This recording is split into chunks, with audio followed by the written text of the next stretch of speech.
Okay, impulse and momentum. Momentum of a body is a product of its mass and its velocity, and then while impulse is a product of average time and force acting on the body. So we talk about momentum. Momentum,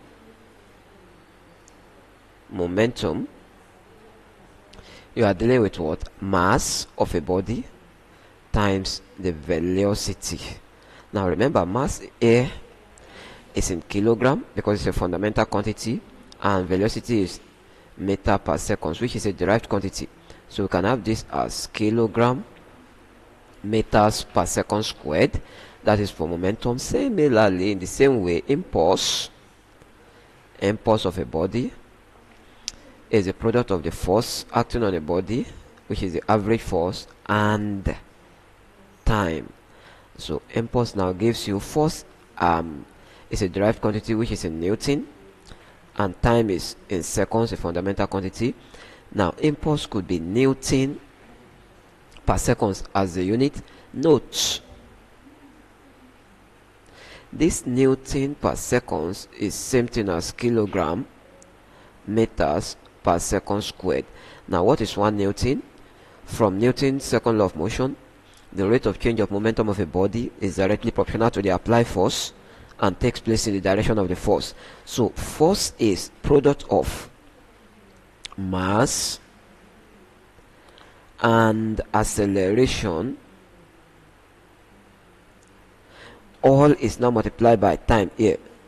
Time. Why momentum is kg meters per second. Sorry, it's per second, not per second squared. Per seconds.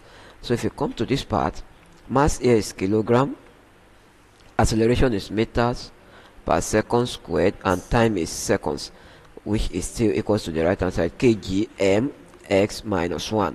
So from here you can have it that kg meters over second squared multiplied by seconds is still same thing as kilogram meters per seconds. So this cancel this. That is telling us that what? Kilogram meters per seconds is still kilogram meters per seconds. That means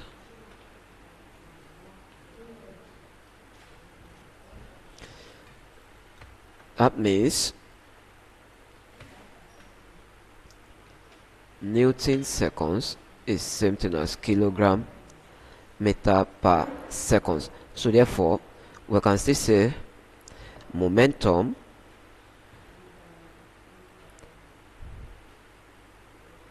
and then impulse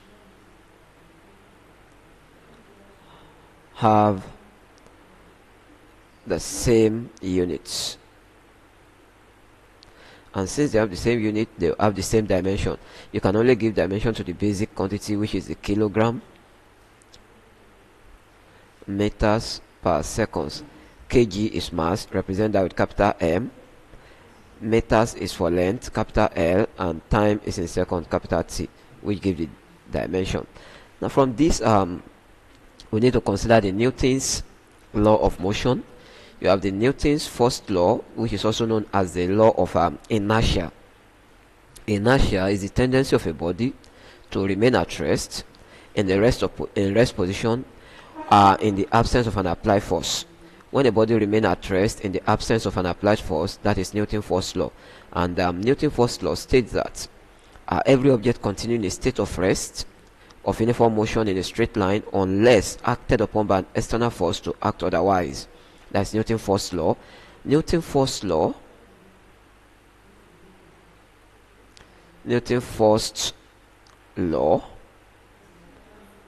is known as inertia. So it's still similar to inertia. Inertia is the tendency of a body to remain at rest, and Newton's first law also of motion is the tendency of a body to remain at rest.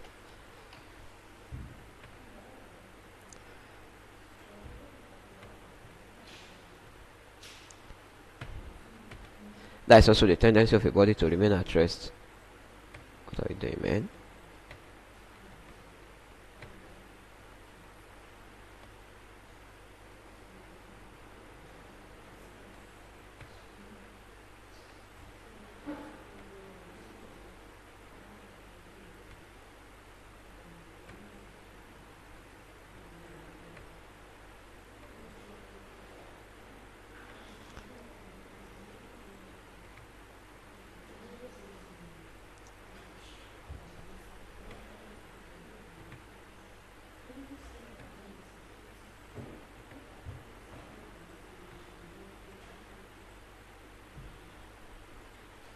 That's also the tendency of a body to remain at rest. So we'll come to Newton's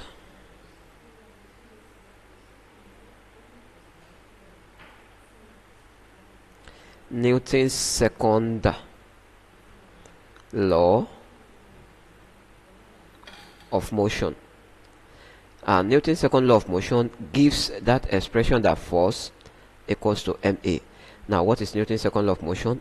The rate of change of momentum of a body is directly proportional to the applied force and takes place in the direction of the force. So for this Newton's second law of motion, you have it that the rate of change of momentum of a body is directly proportional to the applied force. Force is directly proportional to rate of change of momentum. Momentum is product of mass and velocity. So if we talk about the rate of change in momentum, that means I'm going to have final momentum minus initial momentum over time. Call this equation 1. The next page. So from that point you have F is proportional to M. Pick one of the M. You have V minus U over T. So you introduce a constant here which is K. You have F equals to K M V minus U over T, but acceleration itself is final velocity minus initial velocity divided by time. Put that here. That gives F equals to K M with what? A. Equation 2. Now K here, where K is a dimensionless constant, and that could be taken as 1. So therefore F equals to ma. So from Newton's second law of motion, you have F equals to ma, call that equation 3. From here you can also derive another definition for acceleration. So acceleration of a body could be what? The ratio of force per unit mass. So now Newton's third law of motion is to every action there's equal but opposite reaction. Action and reaction are equal but opposite. Now it is the combination of Newton's second law of motion and Newton's third law of motion that gives us the law of conservation of linear momentum. And let's quickly go to the law of conservation of linear momentum. Now, law of conservation of linear momentum. Pick another pen. So the law of conservation of linear momentum states that in an isolated or closed system,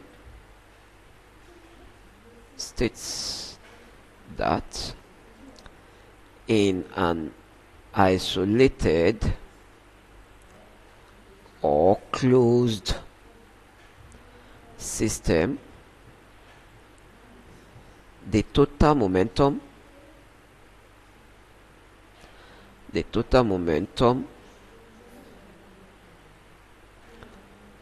after collision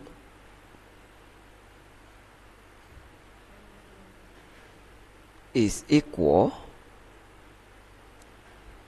to the total momentum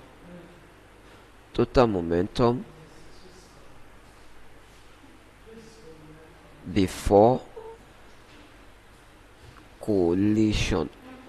So this could be in another form. You can have it that the total momentum before collision equals to the total momentum after collision. What we have is that what the momentum is conserved. So in this now, when you talk about the isolated system, an isolated system is a system on which no external force acts upon. That's an isolated system. So this principle of conservation of linear momentum is a combination of two of the Newton's law of motion, which is the Newton's second law and the Newton's third law of motion. So let's quickly express that.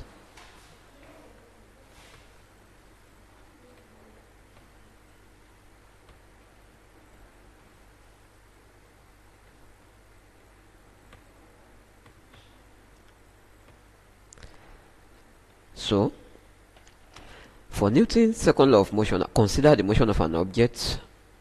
So let's say two balls. Let's say this is ball A and another ball B.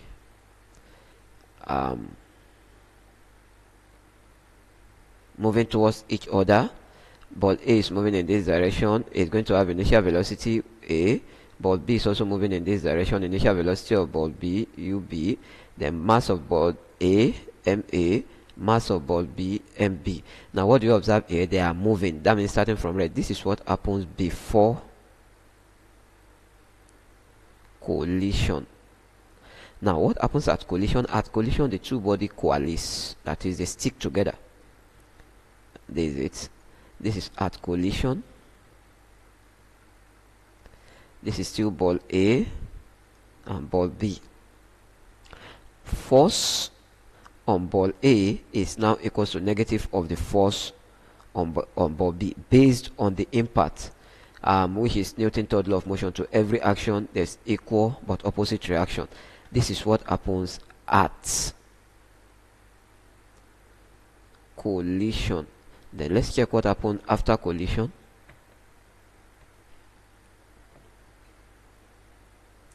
So after collision, let's assume that the two balls,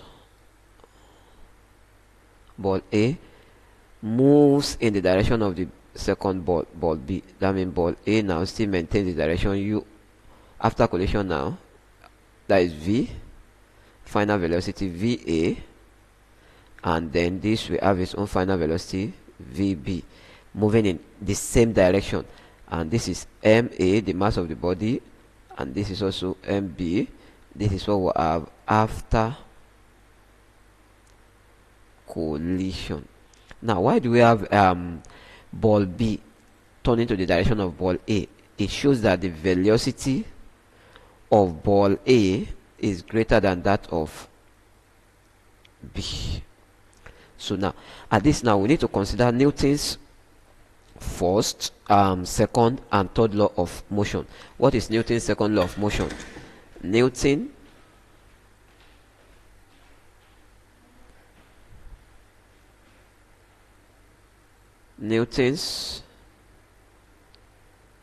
second law states that what F equals to ma. And what do we have there? We have F, force on body A, equals to negative of force on body B. That is Newton's second law. So how do we do this now? You simplify this. Fa is mass of body A times the acceleration of body A equals to Fb minus mass of body B times acceleration of body B. So we have mass here, ma. Remember, acceleration is the product of what? Final velocity minus initial velocity. You have v, acceleration for body A, because all this is talking about A, minus initial velocity for body A, everything over t. There's no t for A. So you have minus, put a bracket again, mb, acceleration for body B, final velocity for body B minus initial velocity for body B over t. Now, if you multiply through by t will cancel out this t. That means I just want to remove t from the denominator. So multiply through by t. You are going to have t times ma. T has cancelled t, so you'll be left with ma va minus ua close the bracket, equals to minus mb vb minus ub, close the bracket.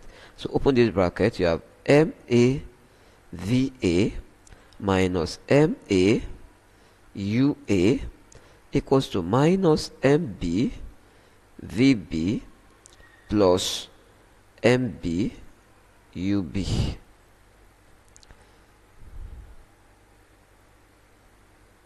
So from here we can have, let's rearrange this so that we have momentum before collision. Before is where you have your u, then after is where we have the v. So if we arrange this, I'm going to have minus ma ua, then this is u again, coming over it becomes minus mb ub equals to, for the v, positive coming over minus ma va, then with minus mb vb, we are rearranging. Now this is before and this is after, but negative is common all through. So if you multiply by negative, you are going to have multiplied through by negative, or the negative signs disappear. So you have ma ua minus mb ub equals to ma va plus, sorry, this turns to plus, negative sign disappeared, mb vb. Now what do you have here? Total momentum before collision equals to total momentum after collision. Remember, momentum is a vector quantity because it has magnitude and direction, and the direction in momentum is the direction of the velocity, which is v. So this is for case 1. And what is the case 1? Both body collides together and they move in the same direction. But case 2 now, it's possible to have another case.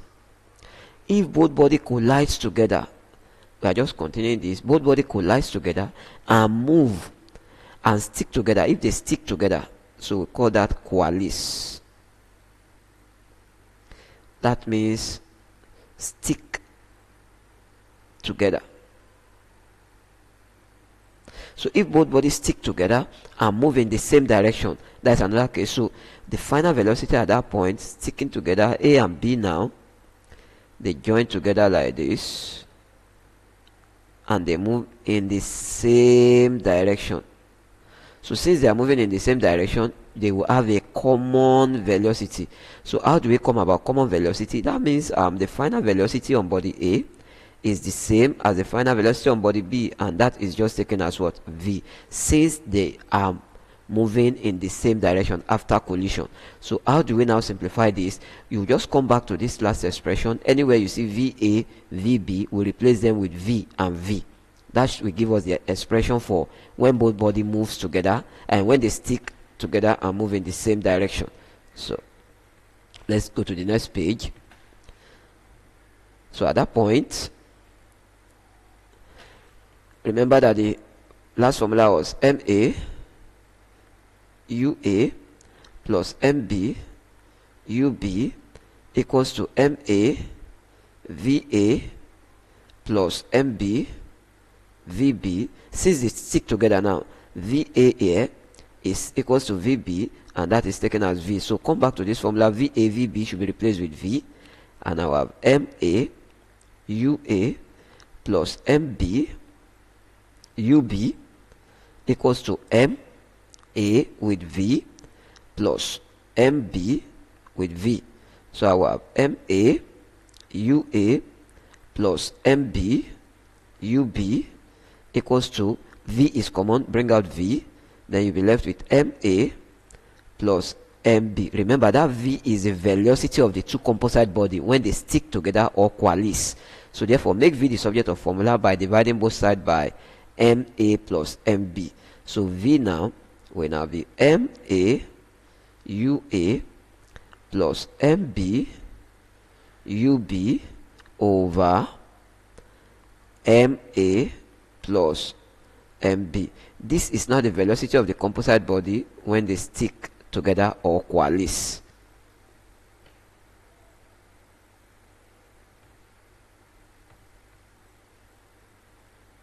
When they stick together or coalesce. So in same vein, We can now pick one or two questions on this. Let's just look at the question. So, example.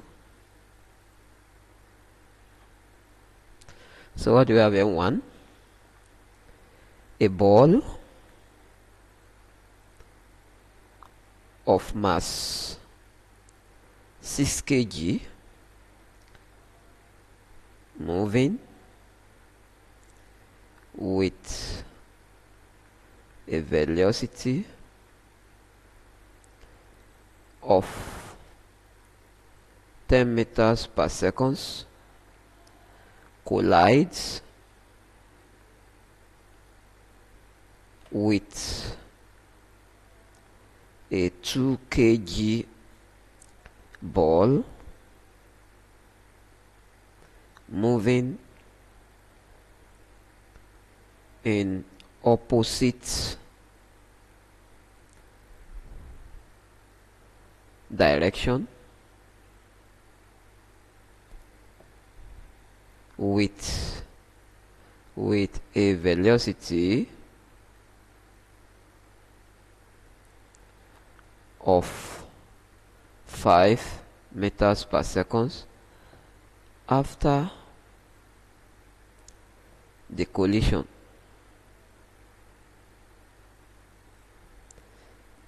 The two balls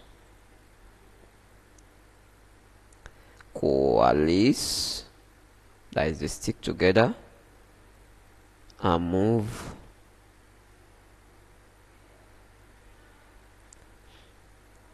in the same direction. Now the question is calculate the velocity of the composite body. So how do we calculate the velocity of the composite body here? Let's go back to the question. The question is a ball of mass 6 kg, that is one of the ball, moving with a velocity of 10 meters per second. The velocity of the mass 6 kg collides with a 2 kg ball moving in opposite direction. It also has its own velocity as 5 meters per second.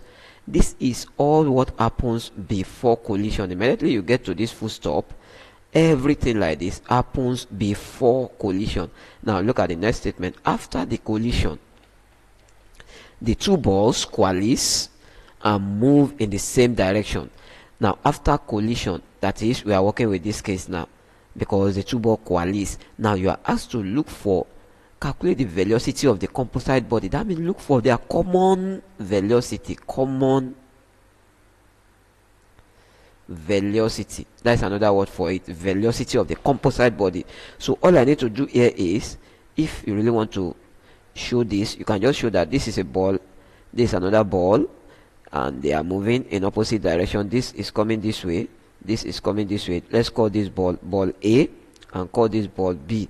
This is the initial velocity of ball A, and according to this question, a ball of mass 6 kg, that is mass, take that first one as mass of the ball A, which is 6 kg, moving with a velocity. The velocity is 10 meters per second, collide with a 2 kg ball. Mass of ball B is 2 kg, moving in opposite direction. Opposite direction means the initial velocity of this other ball is going to carry negative sign. That means U of B is going to be minus 5 meters per second. Why?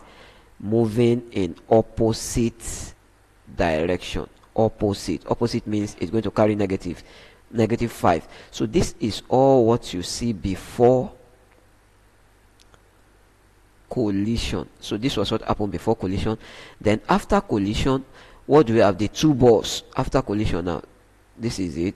Ball A and ball B stick together and move in the same direction. That is, they stick together and go like this. So when they move in the same direction, the two balls will have what we call the common velocity, which is what you have to calculate, the velocity of the composite body. So at collision, the mass of the body do not change, so the mass still remains 6 kg, while mass of this ball still remains 2 kg. So all I just need to do is to pick this formula now, and we'll use that to solve this question, which is we are looking for the common velocity. So how do I get the common velocity? Let's go to the next page. The common velocity. So the common velocity, which is v, is what? Total momentum before collision, MAUA plus MB divided by the sum of the masses of the body, MA plus MB. This is how you calculate velocity of the composite body. So therefore V now will be, what is the mass of the first ball? 6. The initial velocity is 10, then plus mass of the second ball 2, then the initial velocity is 5, but it is moving in opposite direction, that is minus 5, all over the total mass 6 plus 2. So therefore V here will be 6 times 10 will give 60, then 2 times minus 5 will give minus 10 over 6 plus 2 will be 8. So you are going to have 60 minus 10, 50 over 8. When you divide that, V will be 8 in 50. You are going to have 6.25, and the velocity will be in what? In meters per seconds, and that is the velocity of the composite body. So the velocity of the composite body, which is their common velocity, is 6.25. Now we have settled that, and this idea is what is required to solve most of the questions on linear momentum, where you have to apply law of conservation of linear momentum. So in the next video we are just going to focus basically on examples on how to apply this formula.